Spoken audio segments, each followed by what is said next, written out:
దోపిడీ జరుగుతుంది. ఇలా కేవలం రాష్ట్ర ప్రభుత్వం దొంగల చేతికి ఇచ్చినట్టుంది. మన ఈ దొంగల రాజ్యం, ఈ దొరల రాజ్యం కేవలం వాళ్ళ కల్వకుంట కుటుంబానికే పెట్టుబడులకు పనికొస్తుంది తప్ప వీళ్ళు చేసింది ఏం లేదు. కరెంట్ ఛార్జీలు పెంచిర్రు, బస్ ఛార్జీలు పెంచిర్రు, ఇటు పెట్రోల్ ఛార్జీలు పెంచిర్రు, పెట్రోల్ డీజిల్ ఛార్జీలు. అదే ఇప్పుడు భారతీయ జనతా పార్టీ ఉన్న రాష్ట్రాలల్లో మన దగ్గరనేమో సేల్ ట్యాక్స్ తగ్గియలేదు, అక్కడ సేల్ ట్యాక్స్ తగ్గించారు. కానీ ఎంత దారుణం ఉంది. ప్రతి సామాన్యుని నడ్డిగిరిచే ప్రభుత్వం మీది కేసీఆర్ ప్రభుత్వం.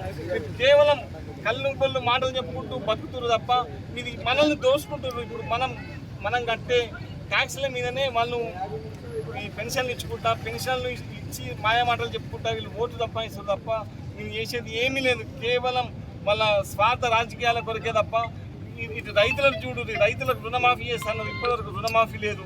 ఇటు ఎటు చూసినా ఏ రకంగా చూసినా వీళ్ళు దోపకమే తప్ప, ఇంట్లో చూసినా అవినీతి తప్ప.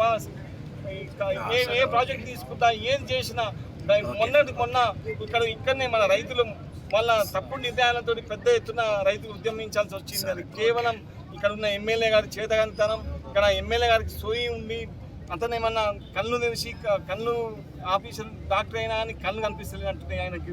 కేవలం వాళ్ళ స్వార్థ ప్రయోజనాల కొరకు వాళ్ళ కొరకే రైతులను ఇబ్బంది పెడుతున్నారు. మేము ఒకటే కోరుతున్నాం మీ మీడియా ద్వారా, ఇది కేవలం ప్రారంభమే. ఏసీడీ ఛార్జీలు ఎక్కడ కూడా ఏ గ్రామంలో కూడా ఎవరు కూడా చెల్లించొద్దని మేము భారతీయ జనతా పార్టీ తరఫున పిలిపిస్తున్నాం.